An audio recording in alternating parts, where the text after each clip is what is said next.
नमस्कार, रीवा 24 न्यूज में आपका स्वागत। मैं हूं रीति। आइए देखते हैं क्या है आज की प्रमुख खबरें।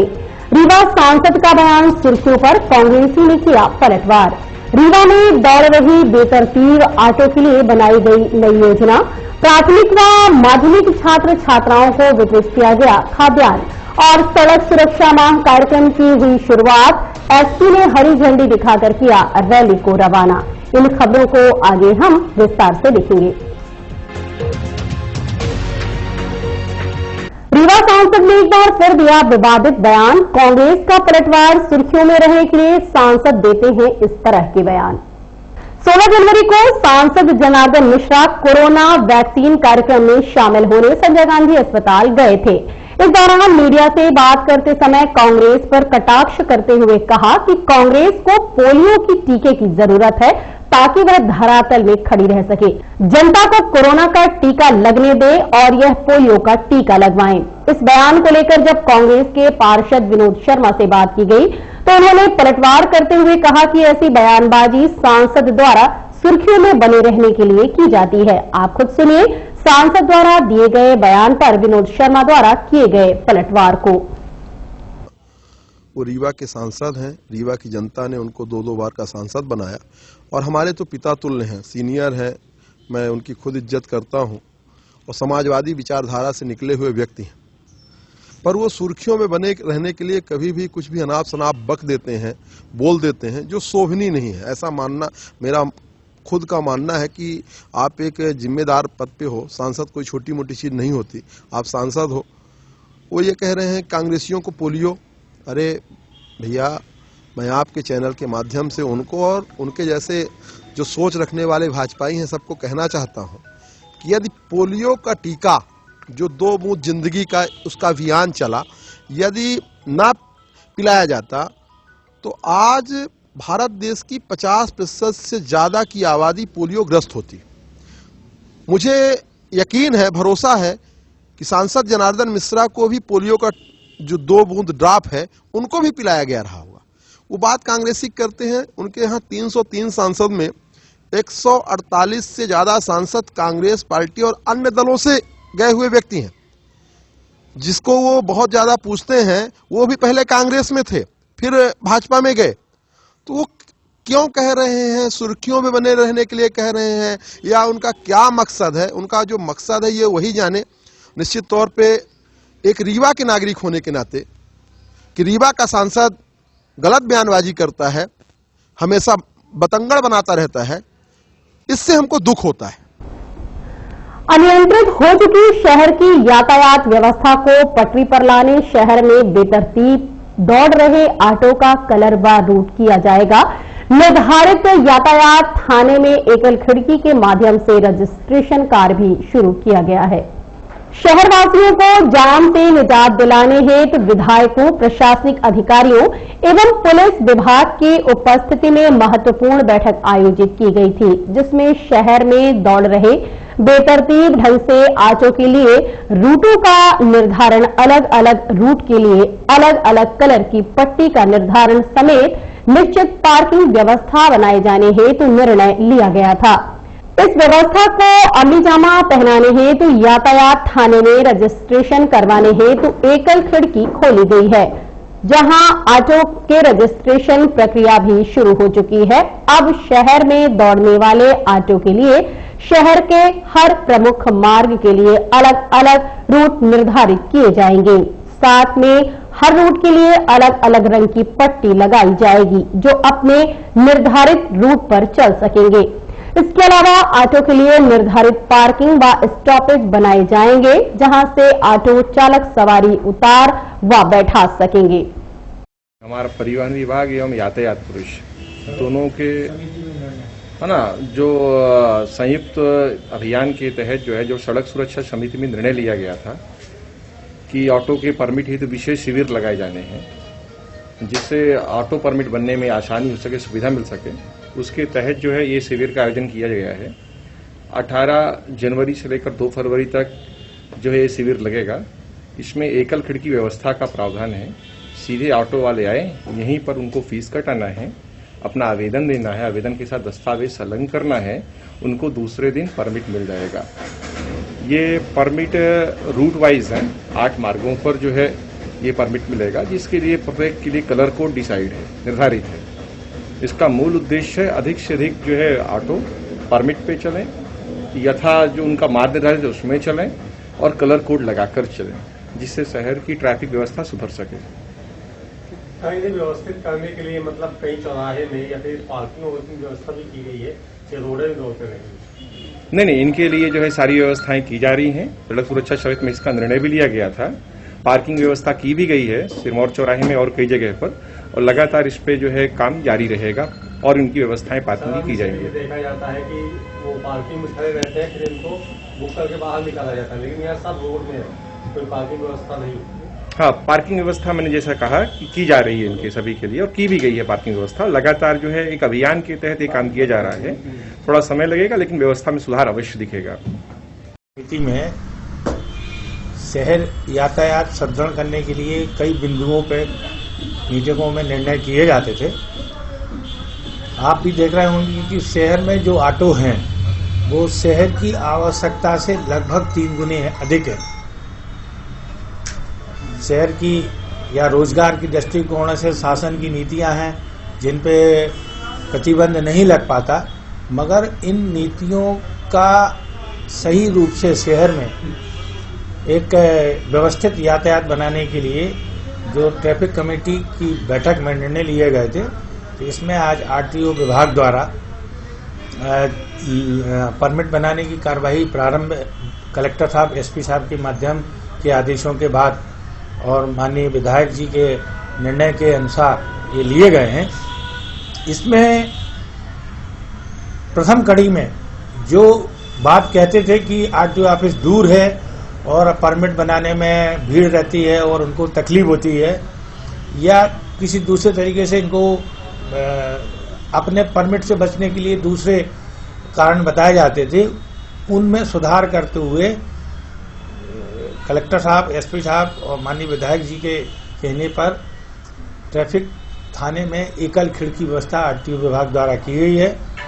इसमें निर्धारित फीस, निर्धारित प्रपत्रों के साथ जो ऑटो वाले आएंगे उनका 1 दिन के अंदर परमिट बनाकर और शासन को राजस्व का लाभ होगा और शहर यातायात व्यवस्थित करने का क्रम प्रारंभ किया गया है, जो 18 जनवरी से 2 फरवरी तक लागू रहेगा। इसके बाद ऑटो के परमिट के बिना ऑटो के संचालन में अंकुश लगाने का प्रयास किया जाएगा और इनको कलर कोड के आधार पर परमिट जारी किए जा रहे हैं आरटीओ विभाग द्वारा, और उनको उन्हीं स्थानों पे पार्किंग स्थल भी डेवलप किए जा रहे हैं जहां पर बोर्ड लगाए जाएंगे। जैसे आपको उदाहरण दें कि रेलवे स्टेशन से जिसको रतेरा जाना है तो एक बोर्ड लगा के रतेरा के ऑटो उसके पीछे खड़े होंगे, धुबिया टंकी जाना है तो धुबिया टंकी जाने वाले ऑटो उसके पीछे खड़े होंगे, और इसी तरीके से जो भी मुख्य मार्ग हैं उनको एक पार्किंग डेवलप करके और बोर्ड लगा के और जनता को आसानी से सुविधा देके और सार्वजनिक परिवहन को सुगम बनाने का प्रयास किया जाए। कौन कौन से रूट होंगे और कौन से? ये लगभग 8 रूट तय किए गए हैं जिला सड़क सुरक्षा समिति में, जैसे रेलवे स्टेशन से रतेरा, रेलवे स्टेशन से यूनिवर्सिटी, अनंतपुर, धोबिया टंकी, निपनिया, या और भी इधर चौरहटा की ओर भी है। ऐसे 8 रोड हैं और इनका कलर कोड है। इसके साथ साथ एक नई वरिष्ठ लेवल पे माननीय विधायक जी ने मुझको मार्गदर्शन दिया है कि महिलाओं के लिए पृथक से पिंक कलर के ऑटो, जिसमें प्रयास ये करना है कि चालक भी महिलाएं रहें और उसमें केवल महिलाओं का ही आवागमन हो। इसके प्रयास भी आरटीओ और यातायात पुलिस और हमारे एसपी साहब के मार्गदर्शन में बहुत जल्दी मूर्ति रूप देने का प्रयास किया जा रहा है। कोरोना काल के चलते प्राथमिक व माध्यमिक स्कूल के बच्चों का अध्ययन कार्य ऑनलाइन चलाया जा रहा है। स्कूल के बच्चों में पोषण की कमी न हो, इस बात को मद्देनजर मध्य प्रदेश के समस्त जिलों सहित रीवा में खाद्यान्न वितरण कार्यक्रम आयोजित किया गया। जैसा कि सर्वविदित है, कोरोना काल के चलते स्कूल के बच्चों की पढ़ाई को ऑनलाइन किया गया। स्कूल न आने के चलते बच्चों को खाद्यान्न नहीं मिल पा रहा।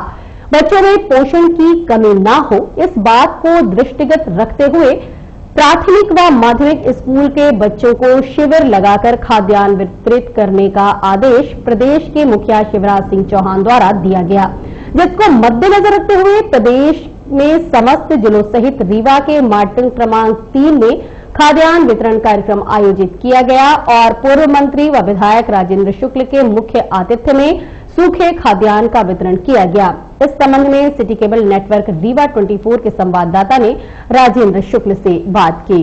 प्राथमिक और माध्यमिक विद्यालय के बच्चों को कोरोना काल में घर से जो ऑनलाइन की शिक्षा प्राप्त कर रहे हैं, समारोह को हम यहीं पर विराम देने की भी अनुमति चाहते हैं। बहुत बहुत धन्यवाद। जय हिंद। मध्याह्न भोजन के कार्यक्रम के माध्यम से 2 किलो और 3 किलो दाल और तेल वितरण का ये कार्यक्रम था, जो उनके पोषण आहार में कमी न आने पाए। घर में शिक्षण के दौरान भी, घर में रहने के दौरान पोषण में कमी न आए, इसकी चिंता मुख्यमंत्री शिवराज सिंह चौहान जी ने किया है और इसका एक व्यापक वितरण कार्यक्रम पूरे प्रदेश में हो रहा है। उसी कार्यक्रम के अंतर्गत यहाँ भी कार्यक्रम है। यहाँ भवन निर्माण के लिए भी आप भवन निर्माण की मांग आई है, उसको स्वीकृत कर रहे हैं रमसा योजना से, और जो भवन की कमरे की कमी है वो दूर हो जाएगी।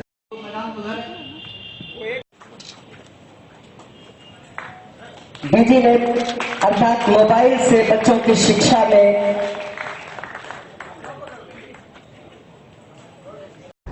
सड़क सुरक्षा माह कार्यक्रम की शुरुआत रैली के माध्यम से की गई। ये अभियान 18 जनवरी से 17 फरवरी तक चलाया गया है। अभियान के माध्यम से यातायात नियम के प्रति जागरूक किया जाएगा। केंद्र सरकार के आदेशानुसार शहरवासियों को यातायात नियमों का पालन करने हेतु जागरूकता लाने के उद्देश्य से रीवा यातायात पुलिस द्वारा सड़क सुरक्षा माह कार्यक्रम की शुरुआत की गई है। यह अभियान 18 जनवरी से 17 फरवरी तक अनवरत जारी रहेगा।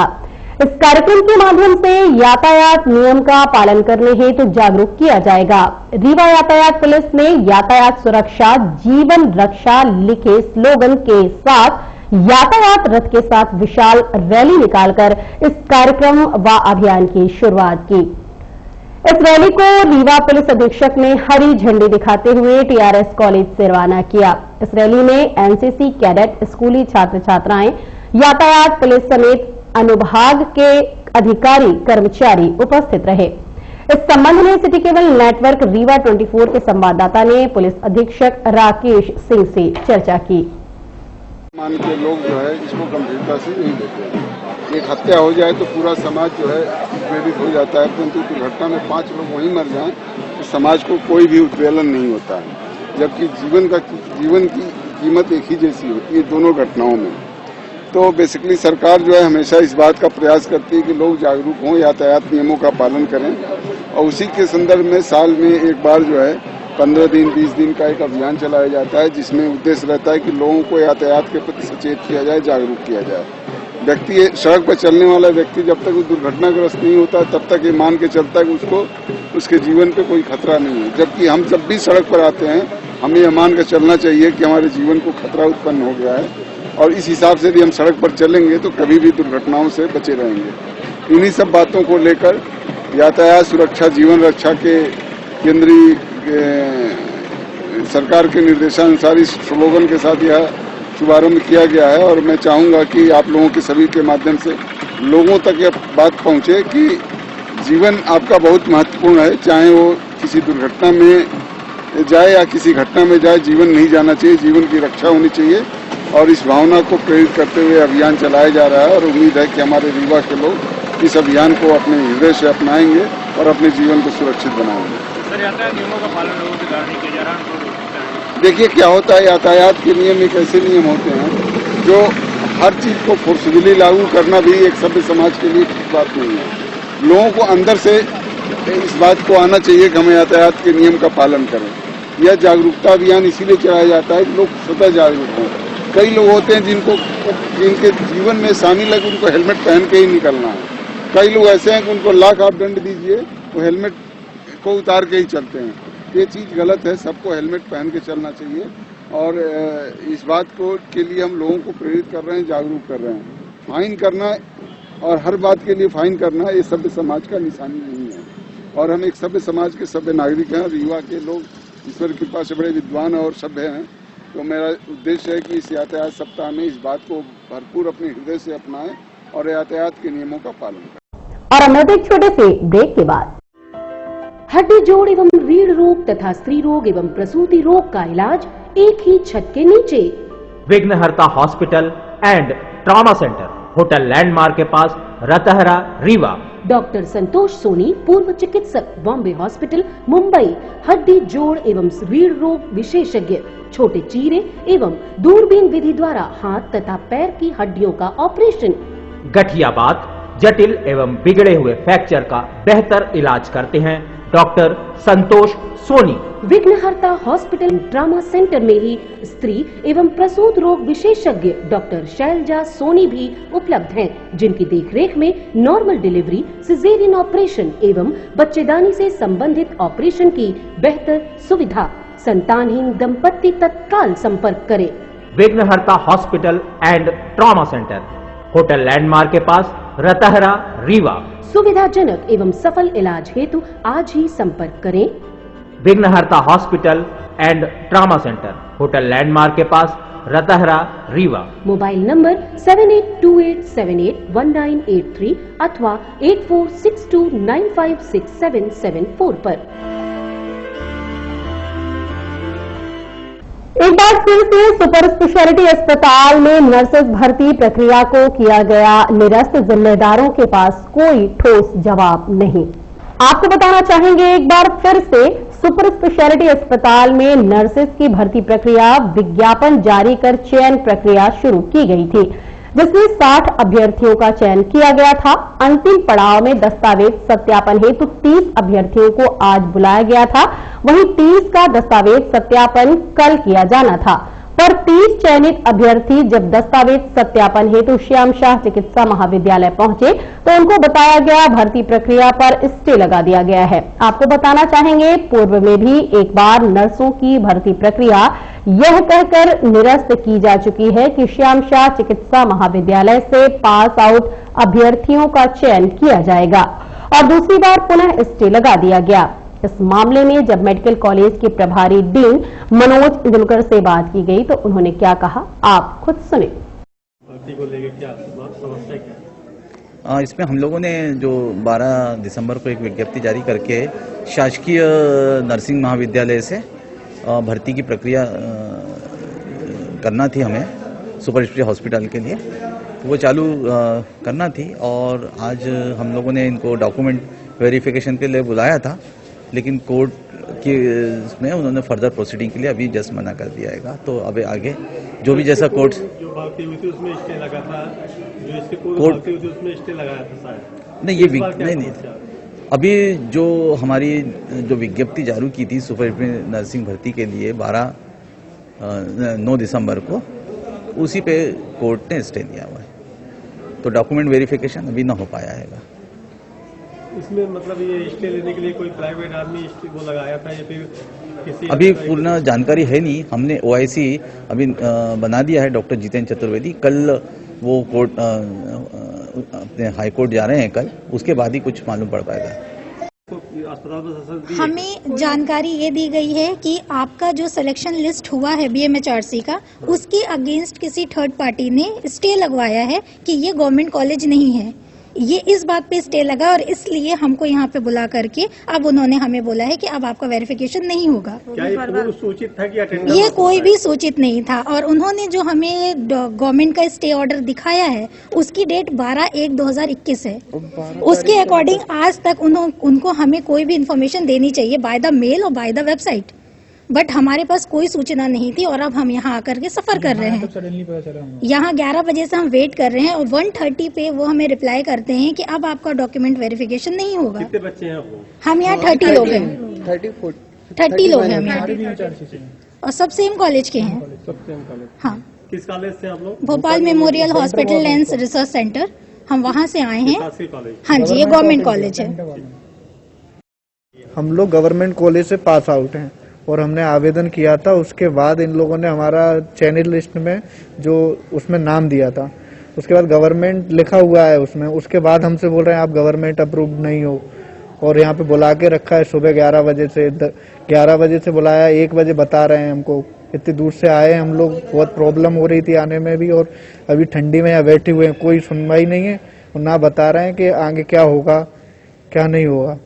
निष्कासित कर दिया, मतलब हटा दिया। उसका भी अभी स्टे, अभी उसका भी कोई निर्णय नहीं आया हुआ है। कोई निर्णय नहीं आया, दोबारा भर्ती हो रही, उसके बाद दोबारा भी हमारा फाइनल लिस्ट हमें वेरिफिकेशन के लिए बुलाया हुआ था। यहाँ पे लिस्ट है हमारे पास, डेट है, हमें टाइम है, हमें ना कोई ऑफिशियल नोटिस आया था कि आपका वेरिफिकेशन कैंसिल किया जा रहा है, कोई भी नहीं था, कुछ भी नहीं। और अभी सडनली अभी 1 बजे बता रहे हैं कि आपका वेरिफिकेशन कैंसिल किया जा रहा है। कारण कोई नहीं, कोई कारण बोल रहे हैं कि किसी ने आपको, आपके यहाँ पे RTI लगाया, बच्चे हैं, छोटे छोटे बच्चे लेके आएंगे।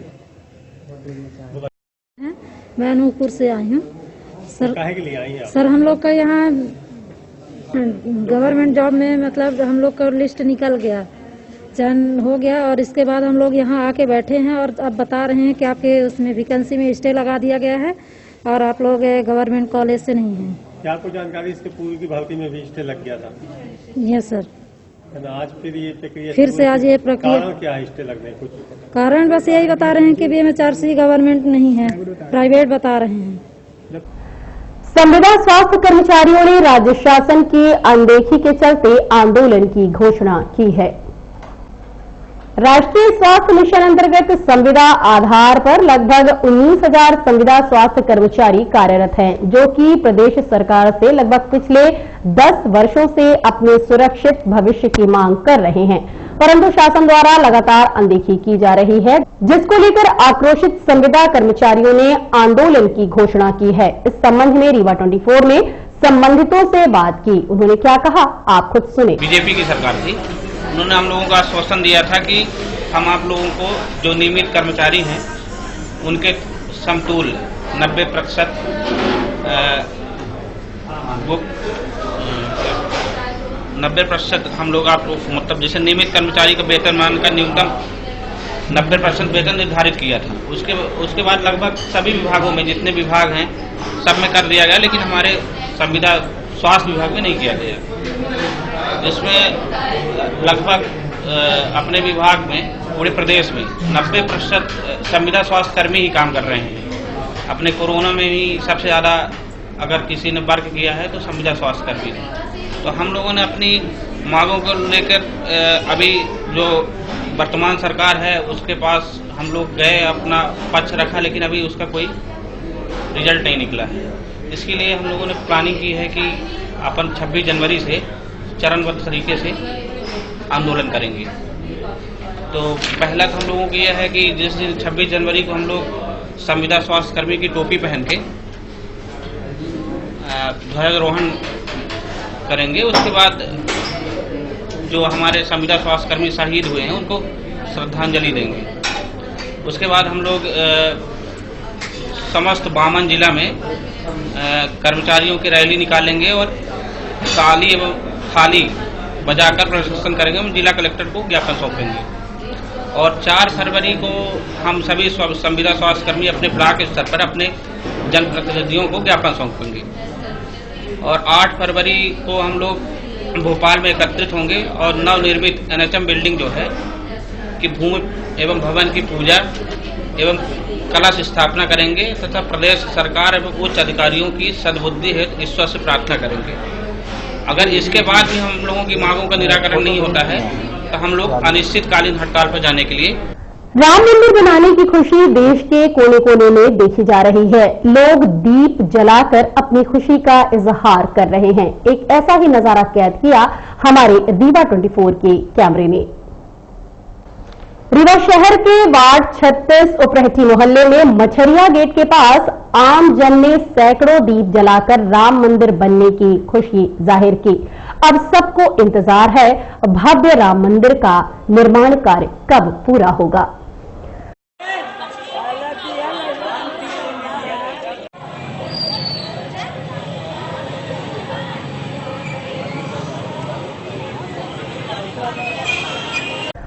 चलने से पहले आज की प्रमुख खबरें एक बार फिर। रीवा सांसद का बयान सुर्खियों पर, कांग्रेसी ने किया पलटवार। रीवा में दौड़ रही बेतरतीब ऑटो के लिए बनाई गई नई योजना।